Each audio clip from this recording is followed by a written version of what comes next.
Apple's iPhone 14 Pro is said to be the phone that could shake up the iPhone range by potentially bringing in a notably different design from the iPhone 13 Pro.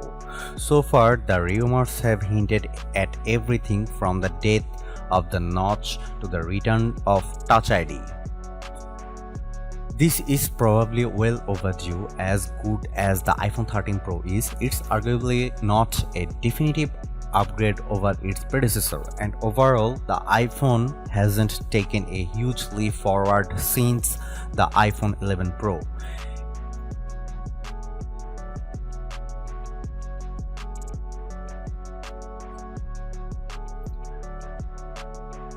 Going by all the rumors so far, we reckon September 13 will be the launch date for the Apple iPhone 14 range.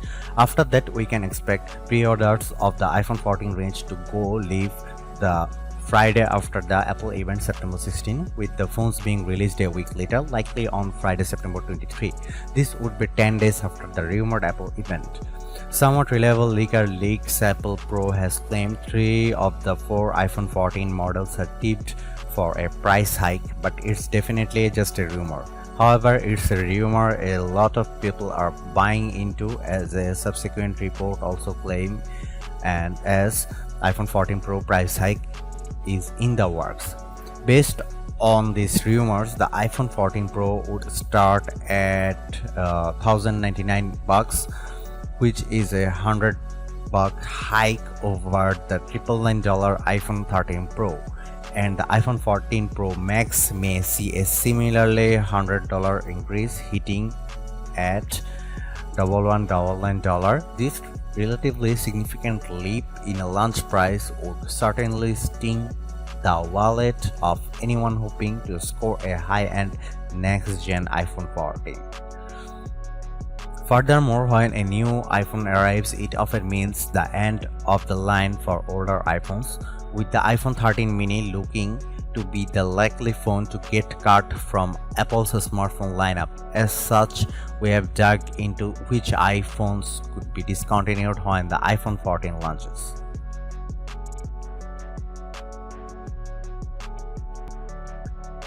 There were some early rumors that Touch ID could make a return in the form of an under-display fingerprint scanner. However, the jury is still out on how likely this is.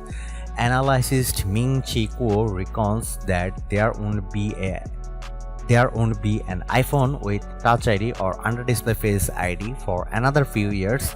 This would have been pretty disappointing, as during these mass acquiring times, having an alternative to Face ID is very handy. But with iOS 15.4, Apple has made it so that Face ID can recognize a legitimate user even when they are wearing a mask. It works remarkably well, meaning Apple may have bypassed the need for fingerprint-centric biometrics. We have only had one leak address the color options for the iPhone 14 Pro. A Chinese leaker claimed that alongside the familiar graphite silver and gold Pro iPhone colors, the new option for this year would be a dark purple. You can see that below in another set of renders, this one coming from artist Sota. In May, MacRumors summarized the status of iPhone 14 color rumors thus far, with the addition of the purple option the most radical changes. Otherwise, the report has the black, white, blue, and red options that make up the current iPhone 13 and 13 sections. The pink and green colors would be dropped this time around. As for the iPhone 14 Pro and iPhone 14 Pro Max, the new purple hue would join silver, gold, and graphite as the reported color options. Both the Sierra Blue color available since the iPhone 13 Pro's launch and the Alpine Green version introduced in the spring would be dropped from the lineup. iPhone 14 Pro USB-C. There are rumors that suggest Apple would finally go the USB-C port route with the iPhone 14 Pro, and that would make sense as many of its devices already have USB-C connectivity. However, more recent rumors claim that Apple will stick with Lightning over USB-C but switch to updated Lightning ports with faster USB 3.0 data transfer. That comes as the EU moves closer to making USB-C the standard charger for portable devices like the phones. For some people, USB-C on the iPhone 14 Pro would be a must-have feature. In fact, the Lightning connector is arguably the worst thing about the iPhone, as it can wear over the time. This can make it very difficult to charge your phone. Unfortunately, Apple is unlikely to abandon Lightning unless it has to, given how established the standard and its ecosystem of accessories already is. Meanwhile, Ming-Chi Kuo predicts that Apple will switch the iPhone to USB-C but not until late 2023. If he is correct, and a new report in Bloomerang suggests that he is, it means we won't be seeing an official USB-C iPhone until the iPhone 15 arrives.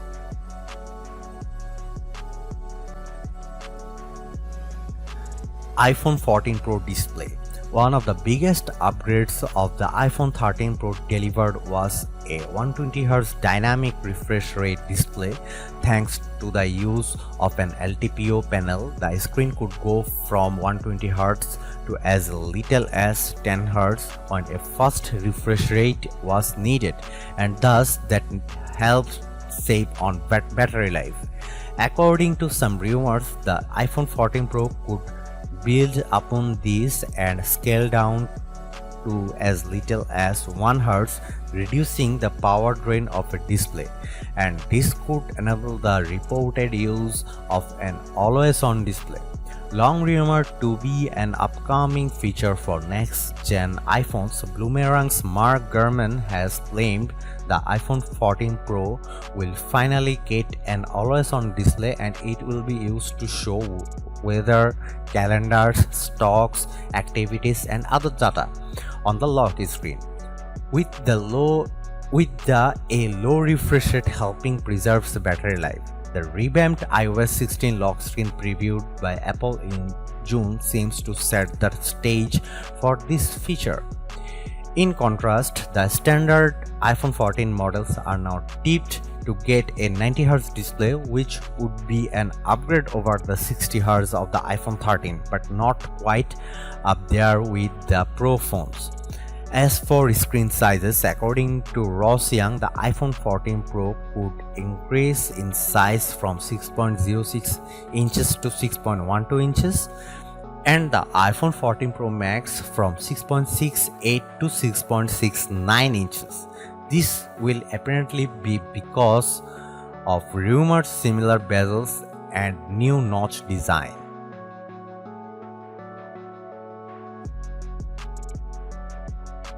The iPhone 14 Pro could be the phone many of us have been waiting for, with the Pro models tipped to offer a real evolution of the iPhones we have seen over the past few years. Sure, it's not going to be unrecognizable from the iPhone 13 and iPhone 12, but we suspect these upcoming generations of iPhone will introduce a design language and capabilities that will set the stage for other iPhones to follow.